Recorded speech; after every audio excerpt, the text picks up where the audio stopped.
we have to start establishing that this is our place. From here on out, hey, this is what we play for. We're better safe than them. Let's go. Come on, go get it now. Let's go. Hello and welcome to the Dan Majerle Show. Barry Buetel alongside the head coach of your GCU Lopes men's basketball team, Dan Majerle, and we'll travel back as the team now at the later stages of the conference schedule and the season coming to an end with 4 games remaining. But let's travel back 4 games. That recent homestand, 2 straight victories. We begin with a big win over UMKC, 79-62. Keontae Vernon led all scorers with 18 points in 31 minutes of the game, and they come with that smaller lineup, and you guys took care of them. Yeah, we thought that'd be a tough game.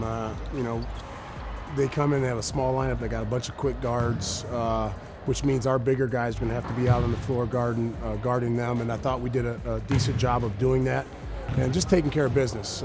Sometimes we struggle with that smaller lineup, and we did there, and we were able to beat them at UMKC and then come home. It's a much-needed home win, and like I said, I thought our guys really did focus and had a good game. Knowing what we know of recent history with Oscar Freyer, this game he had a career-high 13 rebounds, 11 of them on the defensive glass. Talk a little bit about Oscar's performance against UMKC. Well, I mean, I've always talked about Oscar and his athleticism. He's got the one thing that we don't have a lot of, and that's a guy who's a high flyer, can really, you know, go around and not only make shots, but play great defense and rebound. And when he's active on the glass, it not only makes us a lot better, but it makes him better. When he's able to rebound like that, he makes us a much better team.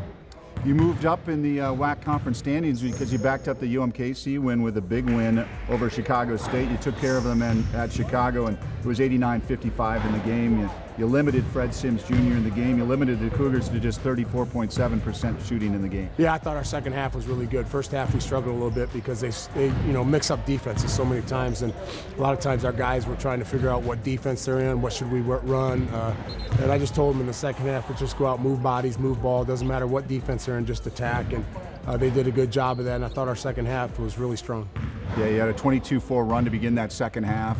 Josh Braun led all scorers with 14. Keontae Vernon close to a double-double at 10 points and 8 rebounds in that game. Keontae has to stay, you know, focused. He's got to be a big man. Sometimes he thinks he's a 3-man, and he's not. He's a 5-man in a 3-man's body, but he's got to be just physical. He's too strong and too physical, too quick to continue to stay on the outside or settle for jump shots. When he gets the ball, it opens up and rips and attacks to the basket. He's pretty hard to stop. When you say that, do you want him to play a little bit stronger in the low post? I want to play him a lot stronger. Sometimes he settles for turnaround jump shots or you know, 12 or 13-foot jump shots, and I tell him all the time, I'll give him maybe one of those, but he's got to just use his strength and open up, and with his quickness as his strength, there's not anybody that really can stop him.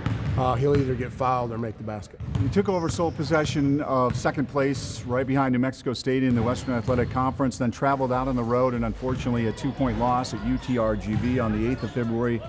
Usual tough defense in the game, allowing, but defense. First half layups were allowed. They got to a 10-point lead in the game.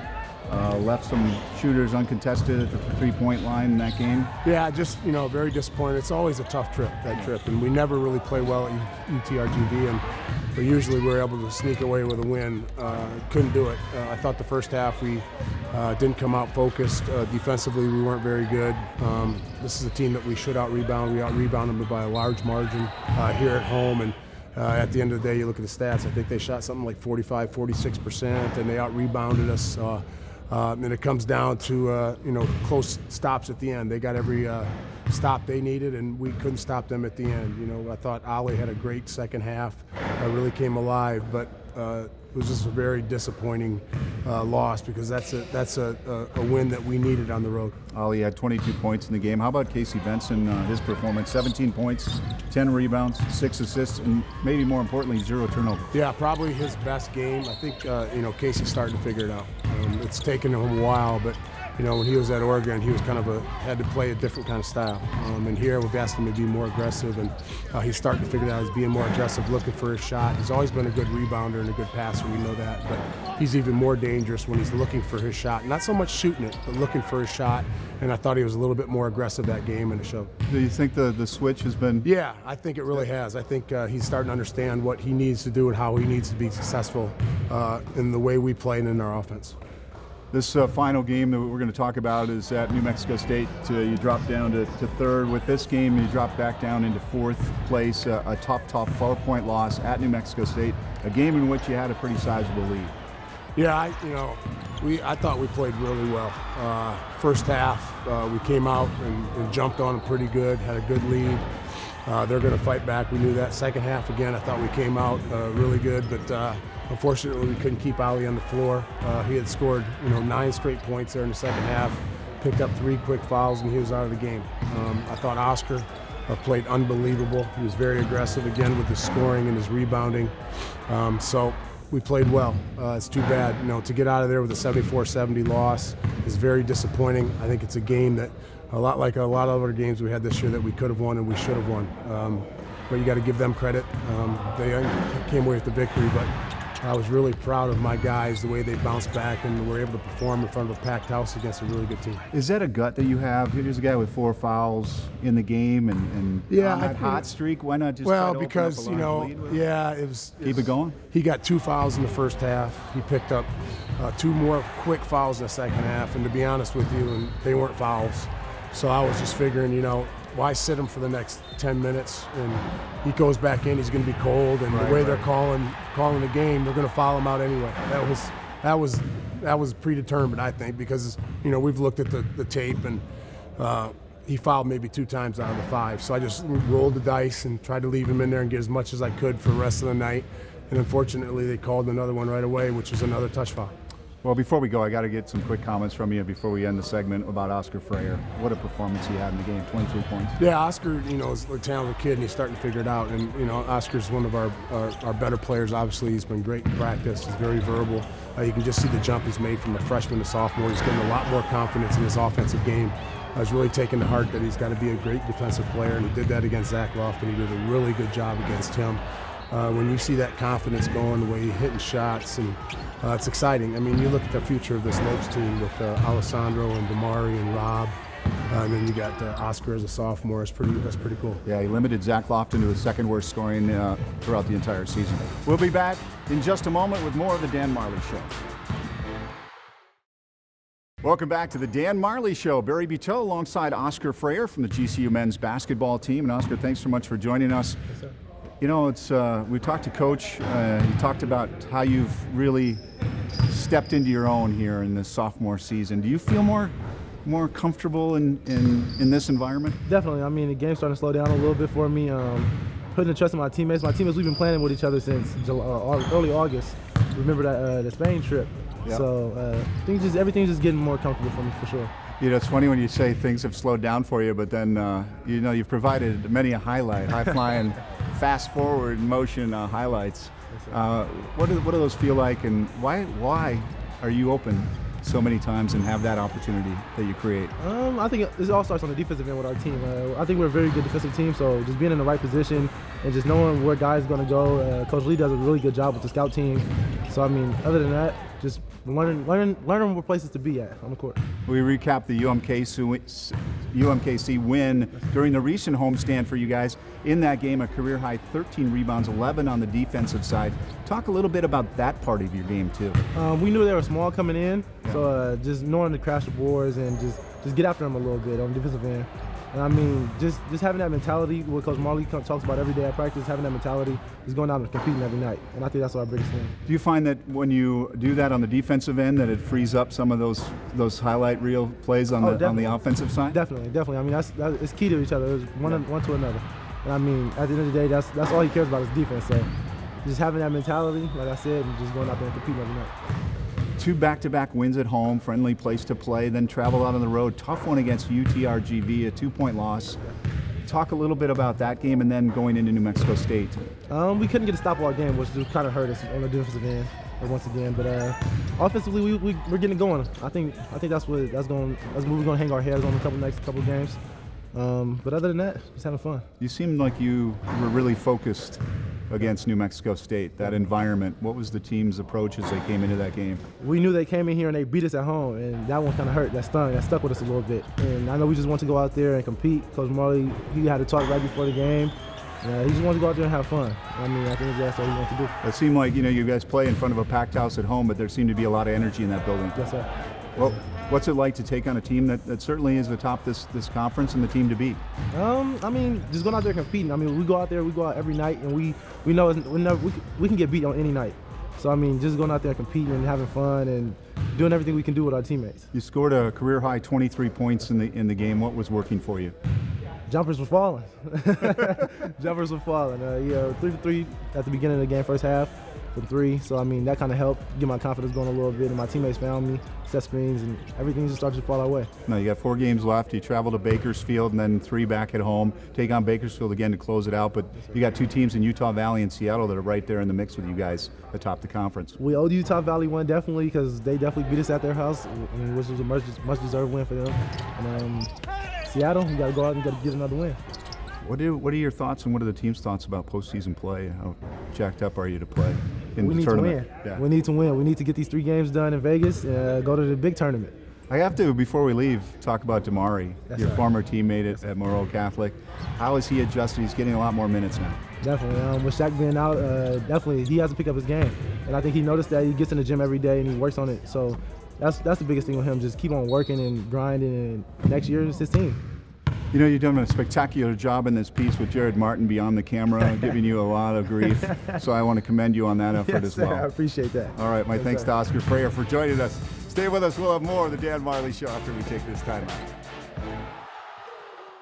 Welcome back to the Dan Majerle Show. Barry Buetel on a beautiful day in Phoenix on the campus of Grand Canyon University alongside the head coach of GCU baseball, Andy Stankiewicz. And you can feel it. Baseball is in the air, and we are here at the brand new Brazel Field at GCU Ballpark. Yeah. The field has stayed the same, which Coach Brazel kind of laid out, but looks a little different behind us. Yeah, it's got a little different look to it for sure. A lot bigger and bolder, I guess. Bolder, right? yeah. But it's exciting. Let's talk a little bit about your team, because you're coming off a WAC regular season title, and a lot of your returners are coming back. Yeah, we feel good about. We lost obviously Garrison Schwartz, who was the WAC Player of the Year, and actually I think he's right behind us. Taking batting practice right now behind us. Chad De La Guerra. Hopefully he stays up the middle and doesn't hit us. Exactly. So we lose him, which is tough to replace. You know that. And so and then AJ Franks, who was a reliever. I think he pitched in every game. I don't know, poor guy. But he's we lose him, and Tommy LaRue just had some shoulder injuries, and he just kind of got to the point where he just felt like he couldn't play anymore. So unfortunately, but for the most part, we're returning the weekend guys, Wong, Jake Repovich, and Jack Schneider. We feel good about those 3, and we like the guys that we brought in. Behind them, you got Mick Vorhoff, who's pitched a lot, as you know, and so we feel good about giving him the ball late, and so I think from that standpoint, we should be okay if we stay healthy.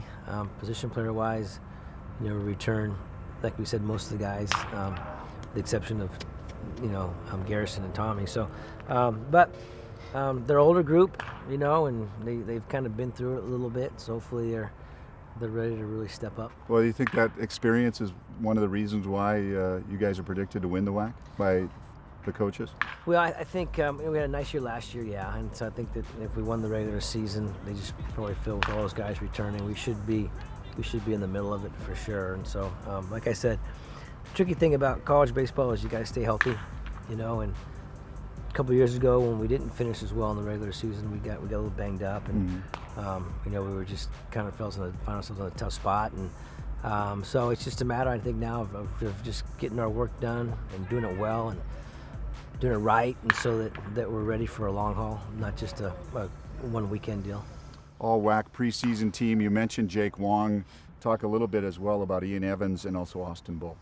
Well, Ian, he's just so steady at the plate. He's just every at bat is just typically a really good one. Very rarely do you see him just put poor at bats together. And so he's he'll be right in the middle of it, and he's kind of going to be our go-to guy. And then Austin Bull. Austin's got a little hammy injury, so he's trying to do some rehab now. Hopefully he'll be ready to go opening weekend, but that's kind of in jeopardy, I think. But he's just a table setter up at the top. He's just a tough AB. He has the ability to go deep in counts and get to 2-2, get to 3-2, foul ball off, and make that pitcher work a little bit. We look forward to him getting healthy again and getting back on the field here hopefully pretty quickly.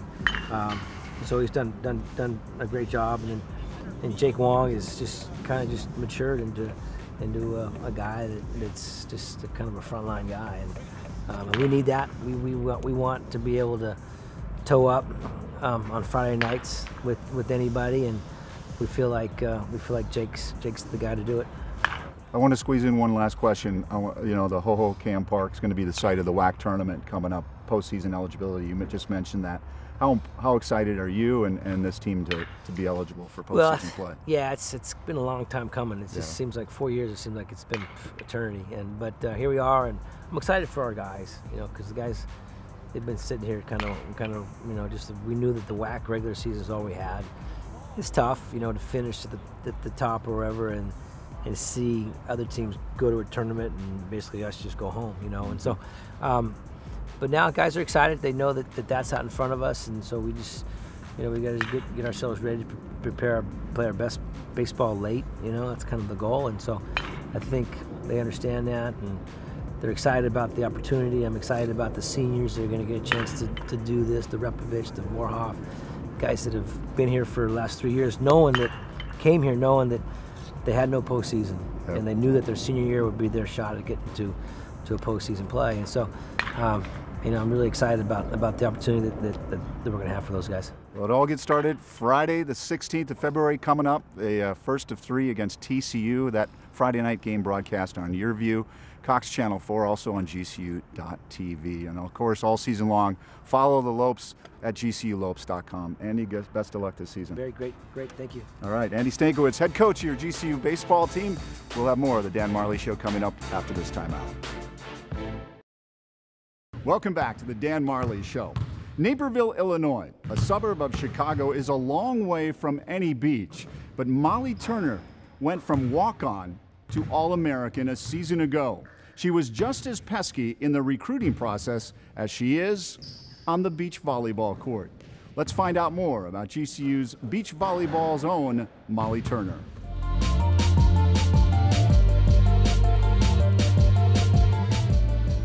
My recruiting process was really interesting. No colleges really wanted me, which was interesting because I won the U18 national championship for USAV, so I thought like a lot of offers would flood my way, and none did. Nobody even emailed me back. So I found GCU, and the coach told me that they didn't have any more spots, but I was absolutely relentless. Like, I wanted to play so bad. So I kept emailing her. I emailed her probably 20 times, and finally she called me back and she said, "Hey, I don't have a spot for you. You're welcome to walk on." And I, without hesitation, said yes. The dedication it's taken, honestly, a lot of people have called me crazy because I really don't like taking off days, because whether that be watching film or going on a treadmill for 10 minutes or coming out and getting reps or going hard in the training days, I don't take time off. And I think that's made me the player I am, because although I get tired and I am exhausted, I focus on what I want to achieve. And even post-college, like, I really just have huge dreams and huge goals that I want to achieve. And, you know, sitting in my bed one day watching TV, eating poorly is not something that's going to get me there. So the goals that I have, there's little things that are going to get me there, and that's what I focus on every single day. I want to be a 2-time All-American. I want to lead this team to a national championship appearance and/or championship. It's doable, and I am not nervous at all, and I think that it is something that we should all be expecting. We have the skills and the girls and the mindset to go further than we even are setting our goals to, and I'm really excited to see what actually happens, because it's just this, like, the weight of season coming is aggravating, because every day we say 30 days, 29 days, 22 days of practice left. Like, it's on our mind every day, and to finally step on that court against Cal Poly for a season opener is going to be unreal.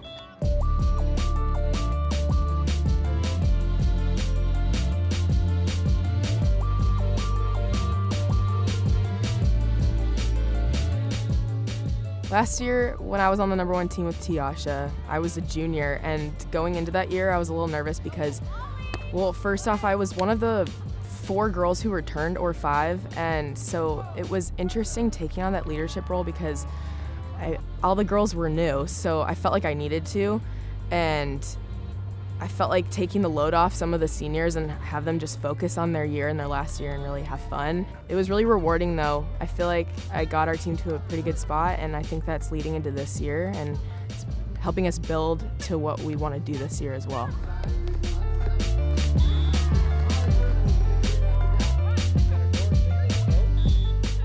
For 2 years, I was able to play against Kenzie and Shannon in practice. They were obviously one of the best teams GCU has ever had, so my goal every practice was if I went up against them, I would try to beat them, and when that didn't happen ever, I tried to put up a good fight. And they've taught me so much in how they held themselves on the court, how hard they fought in every single game, and I looked up to them 100%, and I still do. Kristen being my coach for 2 years has been the most amazing experience I've ever had. She is the most kind human I've ever met, most strong human, and she has taught me more about beach volleyball than I could even ask for. Not only is she an amazing coach, she is like a friend, and she knows when to turn on the coaching side, and she knows when to turn it off and be compassionate. Without her and her husband, I don't know where I would be right now in terms of beach volleyball and my skill set, so I think I can owe her everything. Building this program with Kristen and then also from the past years Kenzie and Shannon, I think we've put our name on the maps, not only ourselves but GCU. We were the small D1 school before they were here, Kristen was here. Coming to this program initially, I just thought I would be an asset, not even someone that would be a leader or someone that would help build this program so much, and to know that my name is associated with this school and besides Kristen is unbelievable. I think that wherever I go past college, I know I'm going to carry this program with me and like hold myself to a higher standard so that everyone knows that this program is just more than beach volleyball. Molly Turner will pair with Katie Piles on the beach volleyball court. The season gets underway February 24th. Some great opponents in that matchup, Cal Poly, LSU among them. They're at the brand new beach volleyball courts right here on the GCU campus with the Beach Volleyball Championship set for early May. We'll have more of the Dan Majerle Show after we take this time out. Welcome back to the final segment here on the Dan Majerle Show. And Coach, you've got 4 games remaining on your regular season schedule. It begins with a road trip this Saturday at Bakersfield, then back home for 3 straight at home in front of the friendly fans and the Havoc. Yeah, Bakersfield's always a tough out to get there. It'll be our last road game, so we're excited about that. I'm excited to see how our guys perform. Hopefully we can carry it over from the effort that we had at New Mexico State, and that'll be a tough game at Bakersfield. And as you said, we got 3 straight home games. So hopefully we can go on the roll here and finish out 10-4, and then I'll be playing our best basketball when we have to hit the tourney. Yeah, Bakersfield, first time you're seeing them, and then you play them the last game of the season. Damian Durham's always there. The record doesn't indicate that they're playing all that well, but they're really good at home. Yeah, they're not playing that well record-wise, but we're going to know they're going to be extremely tough. They're going to play really hard defense. They're going to switch up defenses, so that's going to be a hard road game. But like I said, you got to win those games. All right, Coach. Good luck in the home stretch. Thank you. All right. Thanks so much to Coach, and thanks so much to you for tuning in to the Dan Majerle Show.